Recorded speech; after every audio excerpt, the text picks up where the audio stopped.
नमस्कार, विंध्य खबर में आपका स्वागत है। आपके अपने क्षेत्र की ताज़ा और खास खबरें जानने के लिए जुड़े रहिए हमारे साथ। रीवा के महाराज पुष्पराज सिंह ने राहुल गांधी पर तीखा हमला बोला है। महाराज पुष्पराज सिंह ने कहा कि कांग्रेस नेता राहुल गांधी के एक लेख ने भारतीय संस्कृति और स्वतंत्रता संग्राम सेनानियों का मजाक उड़ाया है। महाराजा पुष्पराज सिंह के मुताबिक केंद्रीय मंत्री ज्योतिरादित्य सिंधिया ने विदेश से उन्हें फोन करके बताया कि राहुल गांधी ने एक लेख लिखा है जिसमें भारतीय बिजनेस के लिए एक नया अध्याय बनाने की बात कही गई है। उन्होंने भारत को ईस्ट इंडिया कंपनी से जोड़ते हुए भारतीय संस्कृति और विरासत का अपमान किया है। महाराज पुष्पराज सिंह का कहना है कि भारत की स्वतंत्रता के लिए हमारे पूर्वजों ने जो बलिदान दिए, उन्हें नजरअंदाज करना या उनका मजाक बनाना देश के मूल्यों के खिलाफ है।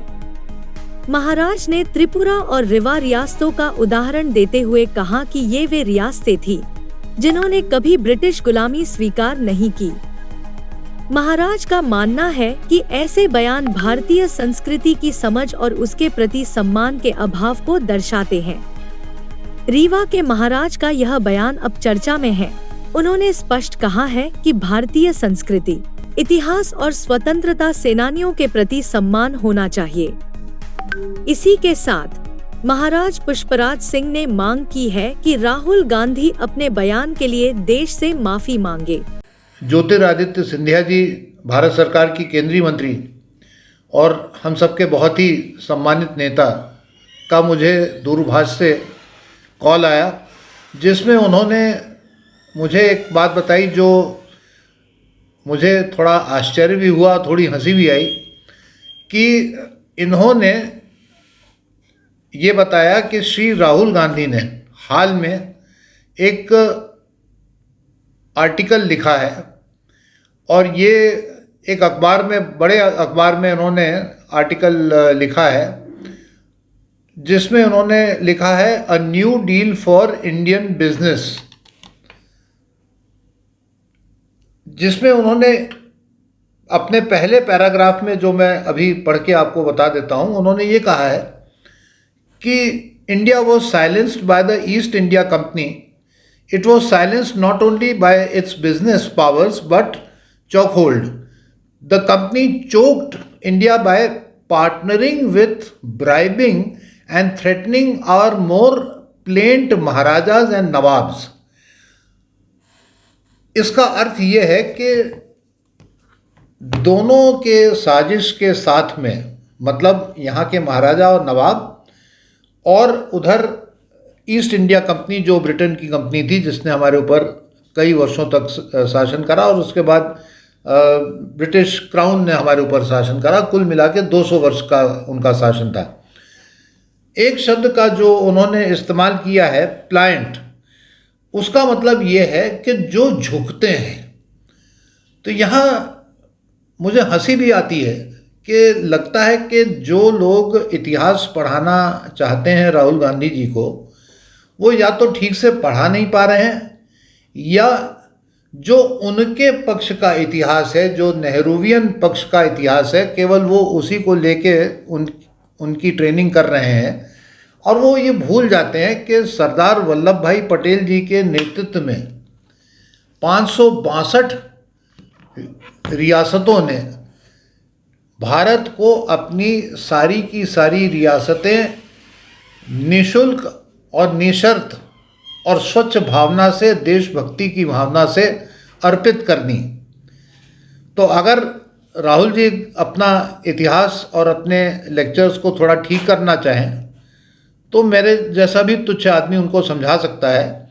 राजपूत अगर झुका है तो देश के लिए, राजपूत अगर कहीं भी जाकर आगे खड़ा हुआ है, कटने के लिए खड़ा है, तो वो देश के लिए। ब्रिटेन और ब्रिटिश सरकार की हुकूमत या और किसी की भी हुकूमत के सामने राजपूत कभी झुका नहीं है और न झुकेगा।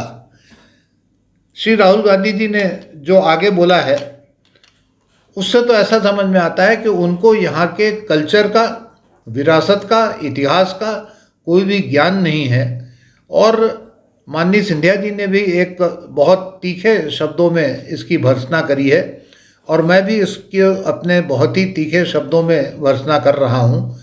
भारत के इतिहास का और कल्चर का श्री गांधी जी को इसलिए जानकारी नहीं है कि जो उन्होंने किताबें पढ़ी हैं वो सब उस प्रकार की किताबें पढ़ी हैं जिसमें छाया ये निकल के आती है कि उन्हीं के परिवार ने भारत को आज़ादी दिलाई और किसी ने कुछ भी नहीं करा, बाकी सब उनकी गुलामी कर रहे थे, ब्रिटिशर्स की गुलामी कर रहे थे, चाहे वो यहाँ के नवाब हों चाहे वो यहाँ के महाराजा हों। इसकी मैं तीव्र शब्दों में भर्त्सना करता हूँ।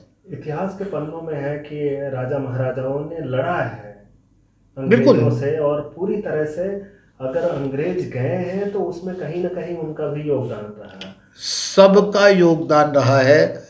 भारत के एक एक भारतीय नागरिक जो भारत के प्रति वफादारी रखता हो, निष्ठा रखता हो और प्रेम रखता हो, इस माटी से प्रेम करता हो, उस सब का योगदान था।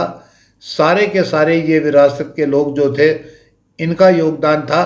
जिन्होंने गलत करा उनको गलत दंड भी मिला है, लेकिन बहुताय जो हमारे महाराजा हैं और जो हमारे विरासत के लोग हैं उन्होंने जितनी ये 562 रियासतें हैं, इनके जो लोग हैं, इन्होंने गंभीरतापूर्वक लेकर इनके खिलाफ लड़ाई लड़ी।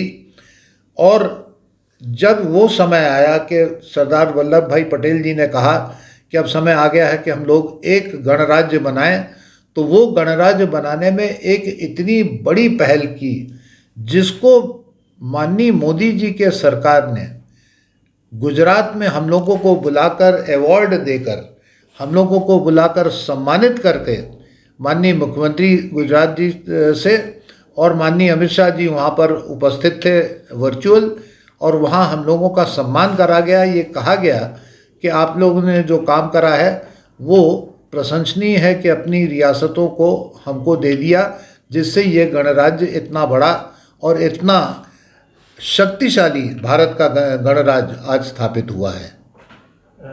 रीवा रियासत के बारे में कहा जाता है कि आज़ादी के पहले ही यहाँ की जनता को उन्होंने स्वतंत्र किया था। हाँ। ये भी एक अपने आप में अनोखी रियासत है और इकलौती रियासत बिल्कुल कहा जाता बिल्कुल। है। केवल दो ही थे, त्रिपुरा और रीवा, जिन्होंने 1945 में यहाँ पर उत्तरदायित्व शासन दिया और उसके दस्तावेज यहाँ पर मौजूद हैं। अब अगला कदम क्या होगा?